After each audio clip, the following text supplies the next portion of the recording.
it'll go with internet today. We will see.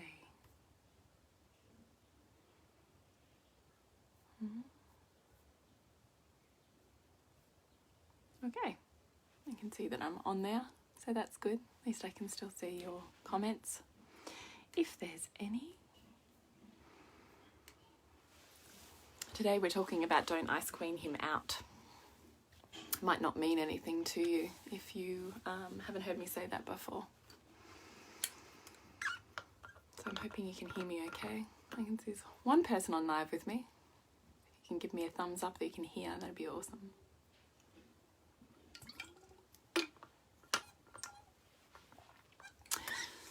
Hello, Amelia.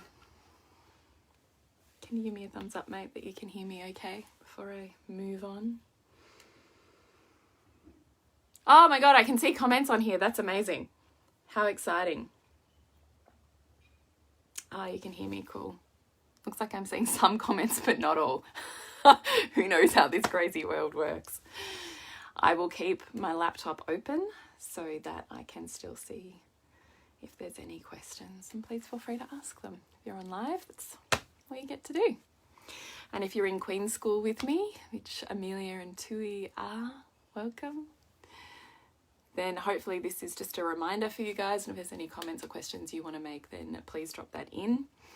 As I've said before, all of the lives, I'm running all of the pre-work for Queen School this week, so that once we hit go on Queen School on Monday, I can just say Ice Queen and you'll have a memory of that, or I can say this philosophy or concept of masculine, feminine, king, queen.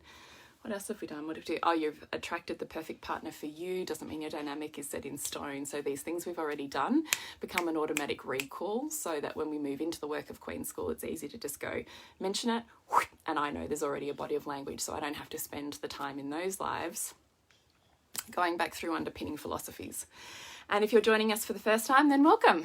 Please go back and watch 1 and 2. I think it'll probably give you a really beautiful underpinning of what we're doing here in number 3. Today we're talking about perhaps our tendencies of what not to do. Now, I have sort of mentioned it to and from in a few lives here when I've talked about a revealing of the truth versus a closing over and a showing of something that perhaps feels safer for you, and a thickness that you have picked up and adapted because the truth or the light or the center of you has been hurt or wounded or not invited from childhood all the way through in experiences and relationships, and that's what we enter often our current relationship with. So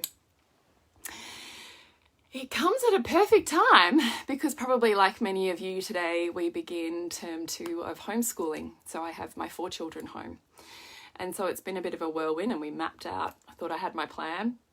You know how good it is when you think you have a plan and your masculine just loves the sense of control, and you're like, yeah, I've got a plan. I'm going to be safe and fine. I always think that's when we set ourselves up for the fall, right? Because as I've said in one of the others, it's all chaos. So sometimes you just have to learn how to be in chaos and be guided by the light of relationship, knowing that it holds something deeper for you. So my point of saying that is I think I might begin with a story that perhaps might underpin what I'm talking about today a little bit better, because I have just spent what was going to be our lesson learning block, because as it's weekend, so I've got 2 high school kids, and then I have 1 preschooler and 1 primary school aged kid. So I have the full spectrum. So high school is working really differently for us. High school has schedules of lives they have to attend for different classes, and then bits and pieces of work that they do across, a week essentially. So we mapped out with I've created like a whiteboard structure on one of our kitchen cupboards, and we've mapped everything out so everyone knows exactly where they need to be at what time of day. And so we decided we'd create this learning block where we get to do the type of homeschooling that, lights my heart on fire and really invites my kids into the inspiration that's available in learning. And so today we decided to do a class on cell biology, because there's nothing that lights my little heart on fire like biology. So I gave them this spectrum. I had like 14 lesson plans, what do you want to explore today? Cell biology, awesome. So Jay wanted to do that. Heath wanted to do maths because he loves maths. So I was like, okay, I've worked this out. We're going to look at all of the cell structures. We're going to create our own cell, and then you guys are going to do the maths on how big they are. And then I had this activity to do greater than and lesser than. That all got hijacked by exactly the scenario we're talking about today. I know, cell biology, Amelia, I know, I'm like super jazzed about it. And in the end, it hasn't happened, because what actually happened was my daughter was fierce in the way that she was speaking to my son. Now, there's only 18 months between them, so they're both teenagers. And it's like witnessing a relationship. So I often take I take what we learn here in Queen School, the next step, to how I can impart this information to my children so that they don't have to make the same mistakes that I've made in relationship, that maybe you've made in relationship. If they could know what I know now back then, I think what a gift that is. And beautifully, we have one really masculine boy and one really feminine girl. And so they've actually, in this family dynamic, have the perfect learning ground. Like, it's actually quite extraordinary. So often I find myself taking the role of facilitator / counsellor and working through my own triggers in the process, doing all the things. So my daughter has this parrot and she's training it, and it's quite fun and exciting. And so my son comes along and says, "Oh, Jade, can I hold Opal?" And she's like, "No," you know, like that witchy tone. "No, you can't." Like this. And I was like, what's going on there? And she's like, "Well, because he always and he never and he can't." And I was like, whoa, watch for your imperative language. And here I'm saying to you, watch for your imperative language. When it's always and never, it always and never is. So when we make huge sweeping statements like that, we're completely trapped in a story. We have this inner dialogue in our own head that's already decided the beginning, middle, and end of this entire fairy tale and the shadowy ending. And the only way that I can avoid certain death is if I, instead of staying true to my truth as a woman, as a feminine being, and revealing and letting him see and witness in real time, not in delay, how I'm feeling and what effect he's having. Instead, I've decided my story, and in that moment I choose fear over my truth. It happens for all of us, doesn't it? So the truth would be to feel pain in the moment. It doesn't feel safe for me. I haven't worked up a body that is able to do that. She's still, she's young, so she's still a bit codependent on the space around her.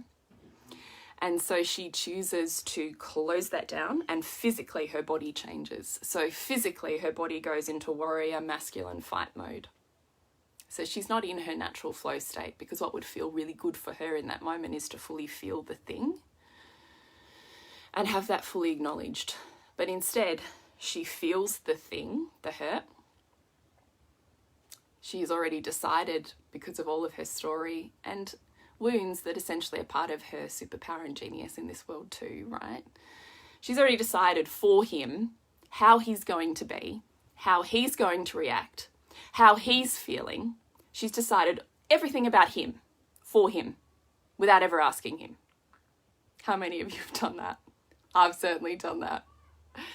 So there's no point. This is how it is. So instead of entering any of that, instead of revealing this, close. So her body goes hard, rigid.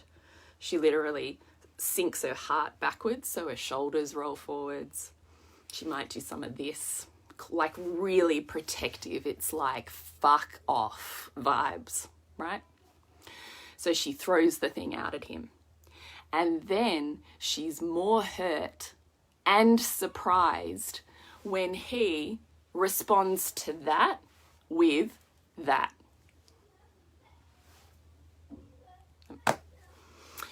So we just spend all of our learning time talking about that. what I'm talking about here. That this is a space for 100% responsibility. Yes, he owns 100% of it, but you own 100% of it. It's not, I hand my power over to you by saying, well, I can't and I won't until you take 70% of the blame, do this or that. And even though I've gone like close to you, I expect that you are going to respond to the hurt that I haven't even shown you, told you about, invited you into with open, loving compassion. And when you don't, when you reflect exactly the mirror of who I am in this moment, I get more hurt. Do you see that problem? Do you see that dichotomy? Do you see the level of ownership that's required in this moment of relationship? And it doesn't feel good. We don't want to own that, because actually what feels better in that moment is the anger, because it feels more powerful. It's a learned trait and behavior. There's safety there, even though it hurts more deeply the center of me and drives more deeply the truth of my heart, which is then further buried, and I get further upset at you for not being able to see it, feel it, or meet it, and it drives deeper. Do you see the cycle that we're on here? So it took a really long time, like an hour of continuously bringing her back to, the ridiculousness of that. I do this and I expect that he will respond in the opposite. And when he does that, I don't expect myself to respond in the opposite. So we often expect from the other what we're not even willing to expect from ourselves. And you cannot ask for better love if you are not willing to be a better lover. It's not how it works. They're a mirror of you. We just don't like that mirror. We'd rather have the mirror of infatuation where it feels so good. We're not ever really in love with that person when we're in infatuation. We're in love with ourselves and the reflection that they give us of ourselves. We get to see ourselves through the eyes of love when we're in infatuation. How delicious. But when that mirror turns into the shadow, don't feel so good.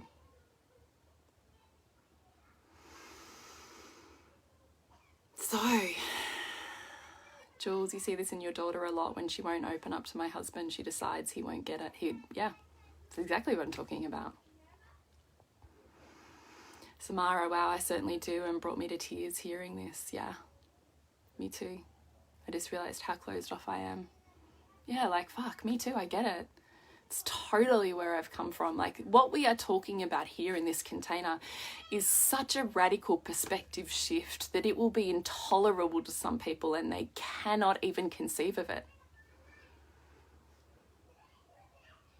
I mean, if you look back on some of my posts, you'll see some hate messages.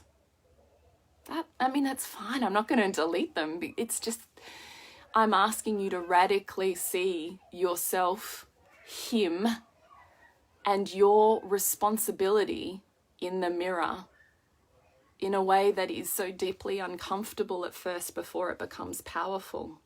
And that hurts. And all of the stuff that we've shoved down and thickened up and built up has to be felt before we can fully feel.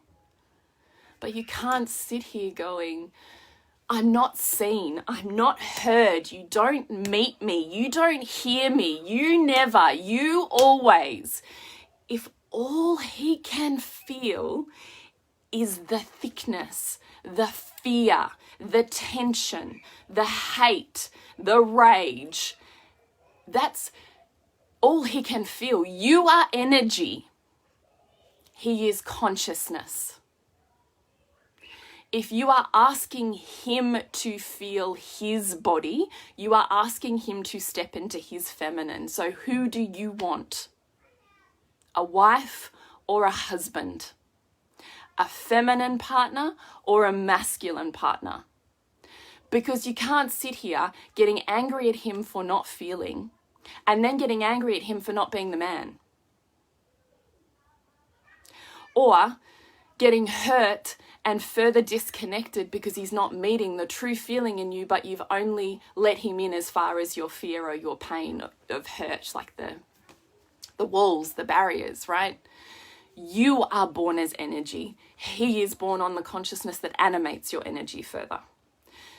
So for him to be able to animate your feeling more deeply, for you to feel more expanded and extraordinary, you have to be able to feel more, and he has to be able to feel that energy so he can enter it. He literally has no idea.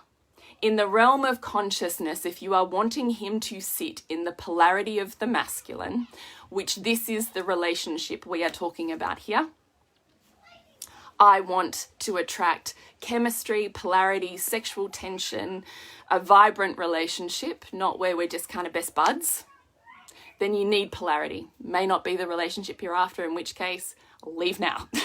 But if that is what you're after, then this is what I'm talking about. He has no touch point on feeling, literally, when he is consciousness in his masculine. None. He's not feeling, he's not energy. You are.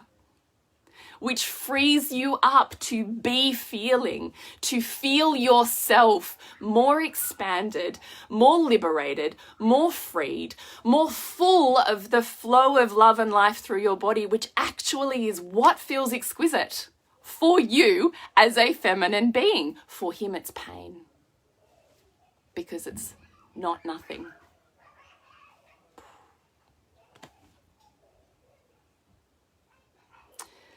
So when my daughter stands there and still stomps her feet and goes, well, he should, and why didn't he, and he never, I'm like, dude, because you haven't shown him. He can only feel energy to the extent that you're moving energy. He is not energy. You are. Now, obviously, I wasn't speaking to her in the way that I'm speaking to you. I'm rather impassioned at this moment. But this is what I want you to really get. You are energy.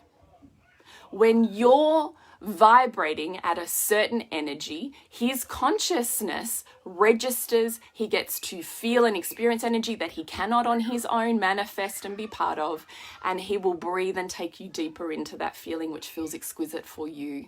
And the more exquisite you feel, the more exquisite he gets to feel through you. Does that make sense? He feels energy through you, but you are the energy. So if my daughter is feeling hurt, but she shuts that off, wraps it up in a whole lot of pain and story and already deciding everything that he already is, thickens up that space between the truth and what she's willing to reveal in this moment, and she gives him anger and rejection, it's the only energy he can feel. So it's the only energy he has to work with. He cannot feel what you are not flowing with.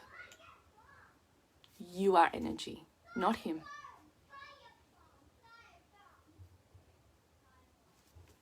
So I'm just coming back through.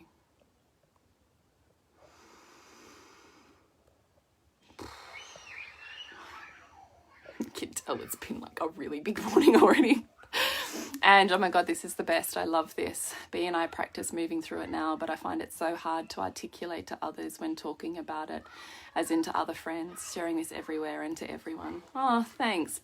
But the truth is, it's not going to be a framework that a lot of people are ready for, because it's a completely radical shift from the paradigm of relationship that we've grown up in. It's not a cultural norm. I think when you're closed off to the truth of what this is, you will see it, as many of my social media, haters have, as some sort of 1950s subservient woman, as opposed to the pathway to your deepest liberation, rather than needing to squeeze yourself into a way of being that is more masculine and feels like constraint and exhaustion and dissatisfaction in relationship and sexuality. It's the path to liberation. It is the greatest feminist movement you can make, but it comes through loving, not through hating and disowning and projecting and being the victim to everybody else's way of being. So then in the next moment, she, we get there eventually, because I just have to keep pulling her back round to, but do you see? But do you see? It goes on for a really long time. And at one point I'm like, ah! And I'm up, moving energy through my body. And my two littlest ones, because they're still at the table, and they're just sitting there playing, just watching, which I actually think is beautiful, learning for them too. They're like laughing. What are you doing? And I'm like, ah, ah, I'm like, the dragons and the tigers that you always see in all of like your ancient Chinese stuff, like this is it, right? Like, ah. We're going to breathe it out. We're going to move energy. We're going to move anger. That's what I'm doing right now. I'm moving anger through my body so that I get to feel it. So, and my son's sitting there, and my son, instead of being like defensive, because there's a truth and a clarity to an aligned, authentic feeling when it's not thrown out at you, like I call mud throwing, when it feels so intolerable in your body and you have no toolkit or desire to work with it, and you throw it out on the other person. Not that, but actually learning how to be with and fully feel so it can fully release as a cycle, rather than feeling trapped and stuck and continuously trying to get out of your body in non-ideal ways. So he's sitting there and he's stood up, and so this is mirroring, right? So I've stood up and I'm like moving and I'm breathing out this beautiful, lion kind of, breath work of the lion and the tiger and the dragon. And, I'm actually really working with it. And all my kids are watching me. The youngest two are laughing because they think it's hilarious, which is also a fantastic regulation tool, because they're working it out in their nervous systems. Laughing is just as cathartic as crying, right? And my son stands up and I watch him as I'm like, he opens his body. So he goes from sitting to standing to mirroring my body to this chest opening up to me, shoulders go strong. And all of a sudden, without me saying a single word to this emerging masculine, here he is. Here's the king, right? Strong spine. Warrior shoulders, open heart. Like, fuck. Aren't we all searching for that? Like, And not because I held on to my shit. Not because I drove it down or made it wrong or, just because I felt it and took it as mine and moved it through my body in a way that he could feel my energy, and in exchange, and remember the seesaw, I'm down this end of the polarity in my feminine, full light, full energy, full feeling, full movement, he becomes consciousness. And I get to be more energy. Like, if I died right now, I'd die happy. And what's the point in living if you can't say in this breath, if I rose from my body right now, I would just feel gratitude for all of the things, rather than regret for all the unsaid things and unfelt experiences. Like, fuck me. I do not want to live a life of mediocrity. But for me, it's full feeling, full experience of who I am, and full honoring and a love, full love for witnessing you as you are, knowing that as consciousness, he needs my energy and he can only be receptive to my energy. That's what I'm here for. If you don't give him energy, he will leave, because there's no life source for him there. And he will look for that life source somewhere else. Men don't leave for better women. Women leave for better men, more conscious, more able to handle their own shit and be deeper so you can be more free. Men live for energy. They live for different energy. And if they can't get an energy through you as an experience of the whole of life, they will look for it elsewhere. So, I haven't even started today's lesson. It's been a big morning.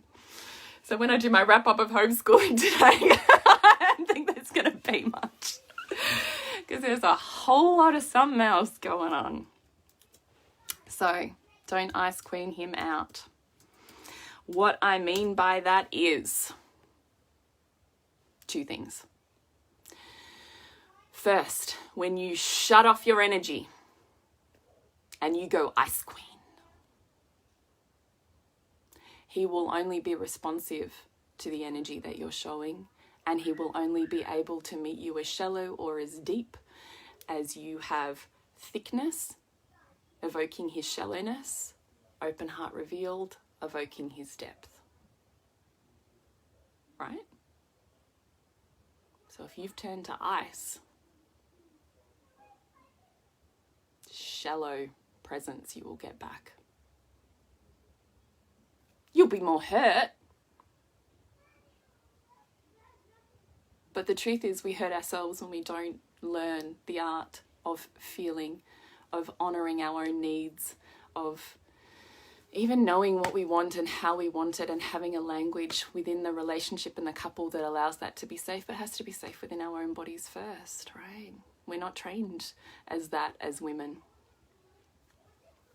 That's why I think this is a radically feminist act. To come back to our truth, what could be more feminist than that? To live the most expanded, ecstasy-filled life that we were born to live. What could be more feminist than that? And the other part of don't ice queen him out is the part of male castration. So if you've read Alison Armstrong's The Queen's Code, she talks a lot about this being the frog farmer and the ways in which we cut men down continuously and then expect to see the king. But if you've chopped him down to a lowly servant, how does a lowly servant become a king? And we cut and we slice men down every time we stop the flow of love through our body and our heart, and we stop them from feeling that energy of love. So every time we decide who he is, how he's going to respond, and we, in turn, if we've not learnt this, respond to the end game we've already decided for them, not remotely in the moment, or our truth.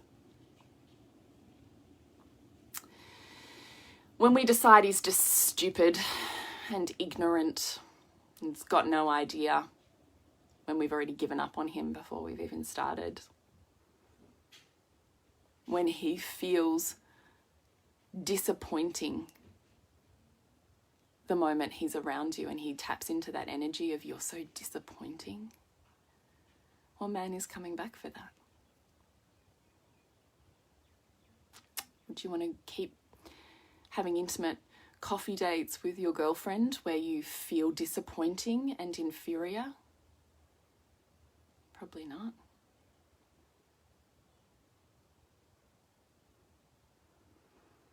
And we turn ice queen more often than sit in our truth. But we say it's because of them that we haven't revealed our truth.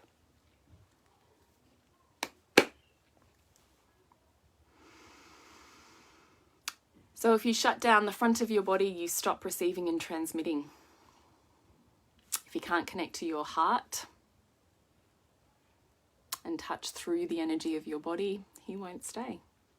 And you both end up exhausted. He might go looking for energy as quick fixes in other places. Feminine energy exists in all manner of matter, right? Because it's not consciousness. Beer. What feels better than just a little bit of something when I'm just sitting on the couch doing nothing? But the enjoyment of just a little bit of something, just a little bit of the feminine that I can drink it in. right? Wine, spirits, TV, golf, walks on the beach, other women. Doesn't have to be sexual.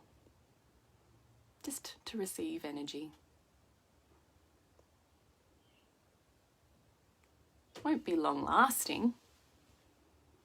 And in response to his seeking energy elsewhere and presenting you with shallow responsiveness, you will continue to choose your masculine, and you will seek to immerse yourself in career and social causes and friends and, things outside of the relationship, and in return he'll do the same. Doesn't have to be that way. But you have to learn the yoga of love and energy as it exists as light through your body. And it's not just for us. I think about my son and I'm like, fuck. I want this for me, but in so many ways I want it more for them. Because they blueprint it. I know the setup I give him here is what he will look for out in the world. And I want him to have a woman who thinks he's magnificent and reveals her full truth and gives him access to the full spectrum of energy that she is, so that he can be, in turn, taken to heights he can't take himself. I want that for him.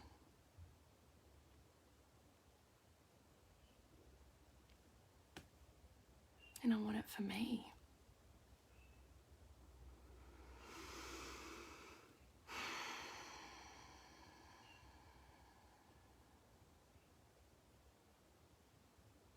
So,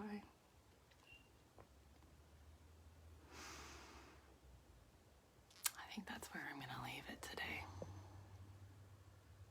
I'm just going to check in with your comments. I know it, says Jules, and I resist it sometimes, dig my heels in. Yeah, but this is why I say it's a practice, it's a yoga. You don't, learn yin yoga and then never practice it every day, and then all of a sudden you're masterful at it in 10 years' time.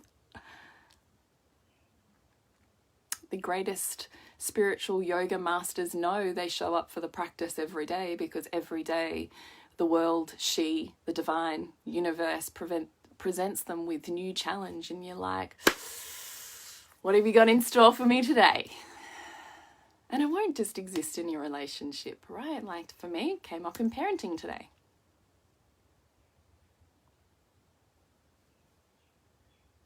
Come up in work. Come up in friends. It'll exist everywhere. The point is never that we have a perfect practice and that we are perfect or imperfect. No. The point is always that we consider a relationship as a zero-sum game. It's not 70% is his, 30% is mine. And I won't, do anything with that until he takes 70%. If he never does, well, I've handed over my power and, we're done. Or, well, he just did that, so now I can't because now I'm like this. As I said to my daughter, stop being petulant and the victim. Don't hand him your power and then get pissy that he's got your power.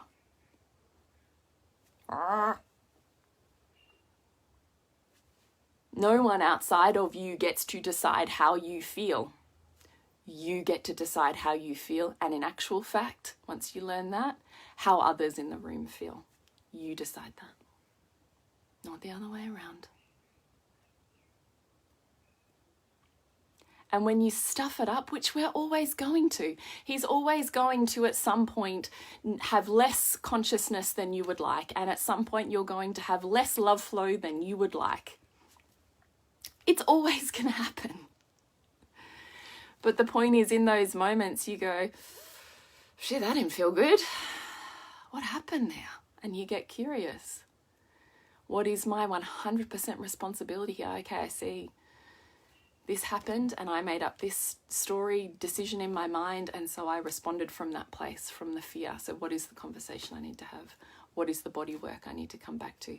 What is the feeling I need to fully feel and experience so I can release it because I didn't in the moment? Right? It's not about perfect. It's about the fact that you have a framework for ecstasy and you have a toolkit that you employ every time it feels less than. That's power.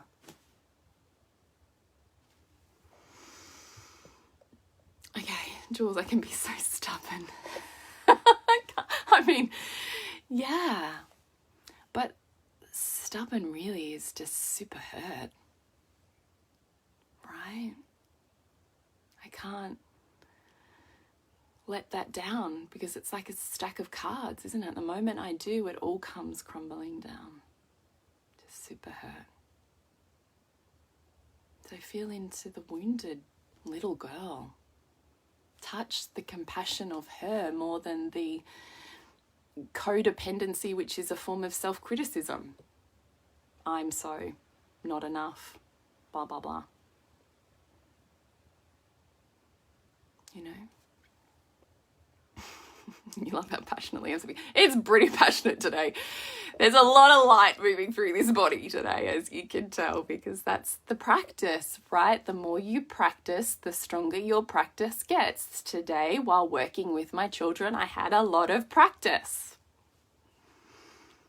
And the more you practice, the more easily it flows. Oh, I love that you love it. Samara, but how do you openly talk when it doesn't feel normal to open and talk? My fear around this would be like opening a can of worms. Yeah, but that's why you take it one step at a time, right? That's why in Queen School we have an entire week on understanding him and communicating with him. And then we have an entire week of watching and observing and starting to link it. And then we have an entire week on lessons of what it is to be in your feminine and to speak your truth and to use the yoga of your body.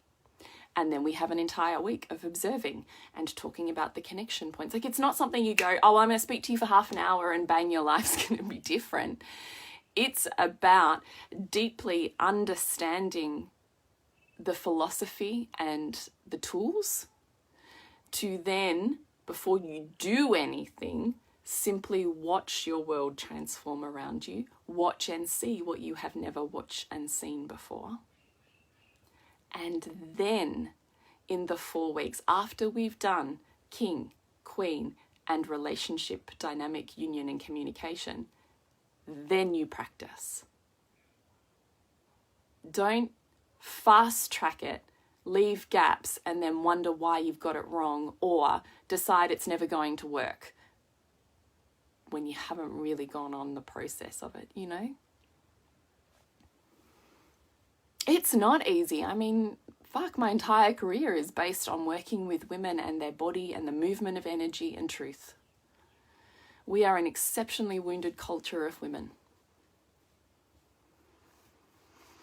But your wounds come with superpowers. It's the whole point of them.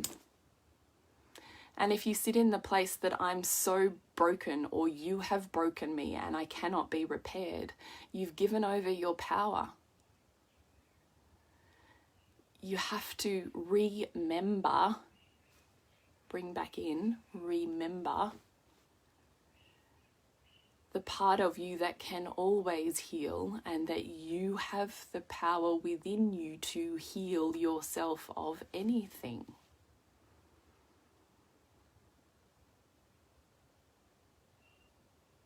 You're not broken. Brokenness is inevitable in this human experience, but it's not a static state of being or a place to stay. It's like that waiting room. What's that Dr. Seuss book? All the Places We'll Go. Is it that one? You know, and they're all in the waiting room of nothingness, of mediocrity. They haven't realised how to open the door and get out. You know? No, it's not a cultural norm, isn't it, Amelia? And you've done lots of work with me and still you can see that exactly. And totally agree. Getting past our own stories to be able to even hear what you're saying, to be able to show up in the moment is the hardest work. The hardest work. I'm not remotely saying any of this is easy at all. But I am saying there's another way. You know? Jules used to see it that way until we hit rock bottom in our relationship and I was forced to either grow or leave. That's where it's going to get to, right? It has to. Because neither of you can grow and stay in that place. So either you will repel each other so that you can continue to grow, or you'll learn the lessons and grow together. Either way, I mean, the same lesson will come up wherever you are. It won't matter. Next relationship, as soon as you move past the mirror that feels so good about ourselves because we're so in love with ourselves. As soon as it moves past that point, you'll be bang, straight back into the same thing. So, yeah. I'm so glad I choose to grow. Yeah, me too. And he's so funny. My husband kept talking about how much he just wanted nothingness on the weekend. He shifted so radically when I came at him with open hurt, couldn't get over it. And he's been in circle with me for like 18 months. Oh my God, Eddie. Woo! That's amazing. P.S. Can't believe you have haters, Jules. I feel like these people must not have met you. I don't know. I think probably I think that's the thing though, isn't it? We all love to be adored. But the truth is the universe is challenge and support. And the moment you sit so authentically in your truth, there's going to be people that riles up because there's a resonance of truth that they can't allow themselves. And so it hits that. And the intolerable feelings, remember the mud throwing? It's because of you. If you didn't X, Y, and Z, I wouldn't feel like this. So you have to have haters. It's kind of how it works, you know?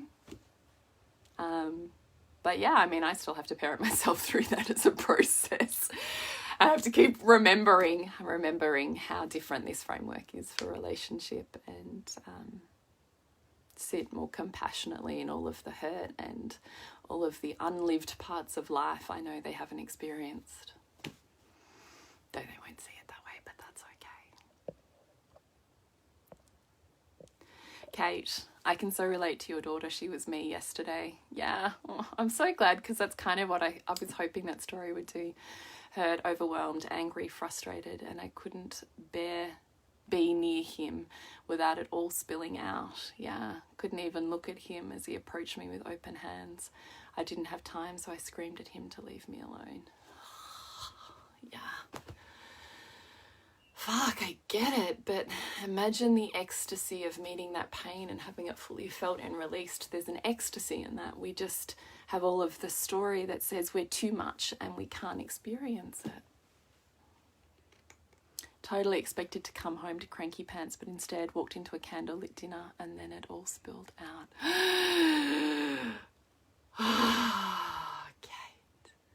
Kate has been in my circle for 18 months too. Oh my God, I'm loving watching your transformations. That's like fucking epic. Oh my God. It's all energy. It's all communication and setup and getting on the same team and having total reverence. I actually think in weddings we should do shadow vows, right? Not just, I'll love you forever and, you know, I'll love you in sickness and health, but we have no idea what that actually means. I will show up with a candlelit dinner for you when I know you will close down, storm off, be so rageful at me, and I will show up with an open heart. Like, we have to know these things about our partners. I know this is your pattern. And we have to be able to communicate it for ourselves what I actually need is, despite the fact that you might be seeing this. And you get that, just like Kate. Geez, you're a fucking rock star. Tears in my eyes. Oh, Sarah. That's so beautiful. Whole lot of path clearing to prepare. But the thing is, that's life. Like, it doesn't necessarily... I think we have to stop expecting that the experience of life gets easier. When I adjust, things will be easier. it's kind of not how this universe and your growth works. You have a period of rest, right, where you get to kind of recuperate, and then the next one opens for your growth, and then you master it or you run away from it, in which case it just comes back and you stay in that waiting room trying to work it out, banging your head bloody against that brick wall until maybe you learn it. And hopefully there's a teacher that appears at that time. That's the cycle of the heroine and the hero's journey, to light, illuminate, or guide your path, to offer you the healing, stick, wand, superpower, whatever it is. Think about all of the stories and movies that you've seen. And then we have a rest period and we go again. I don't think that the challenge ends. I just think the wisdom deepens and your power grows, and therefore so does the opposite spectrum, the love, the ecstasy, the feeling of purpose and alignment and alivement. I'm in for that ride. So I expect there's going to be some haters on the way, and that they'll illuminate that path for me. It's not about the shadow shouldn't be there. We're human. We're here to have a human experience. We're not just souls. If we were, what would be the point of this? You have to love your humanness. I don't know how many of you are into it, but if you read any texts of, souls incarnate, conversations with souls, with God, with divine, whatever version of that feels good for you, what the message always is we miss feeling.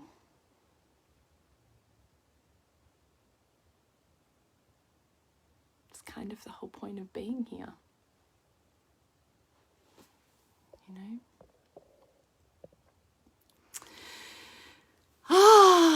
You're reading the Queen's Code now, Sarah? It was epic. Oh, thanks.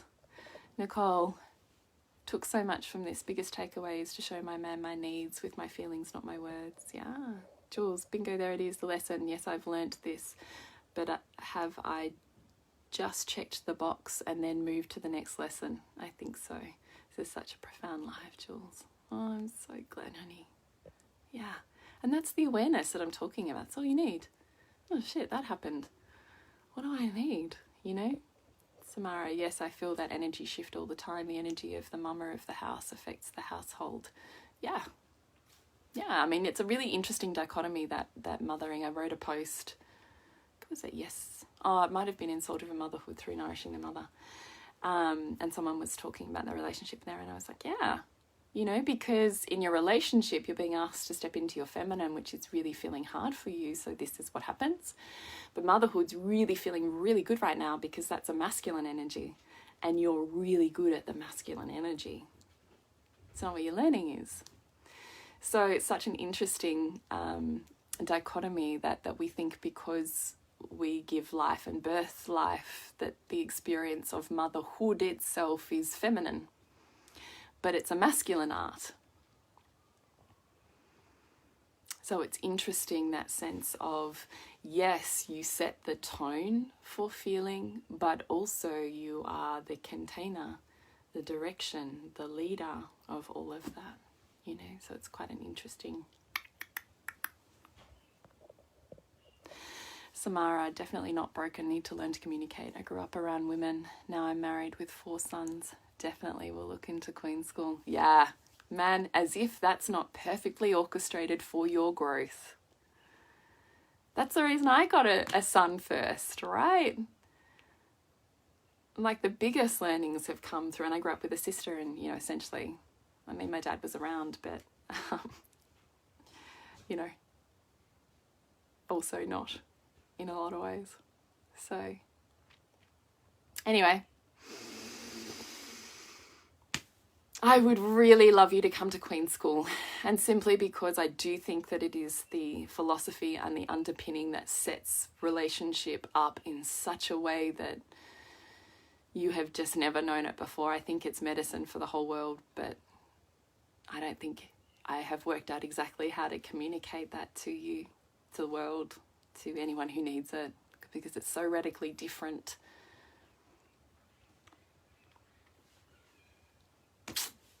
still working that out.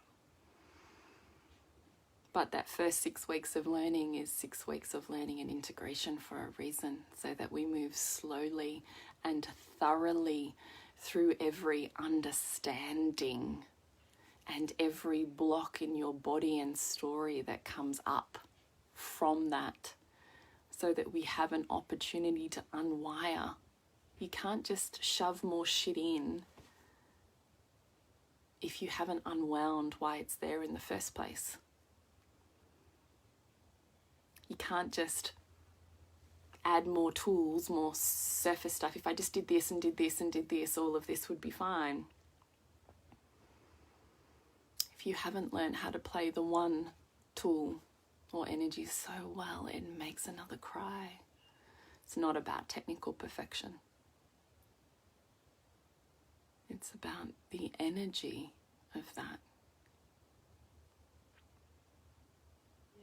So if you are after something that feels more extraordinary than what you have for yourself and your own body, that then you take out into the world, into parenting, into the way that you show up, and can be felt, can be seen, can be magnetized, and you turn that art form into anything. It's the energy of creation and life, like, you know? Anyway, I'll see you tomorrow. See ya.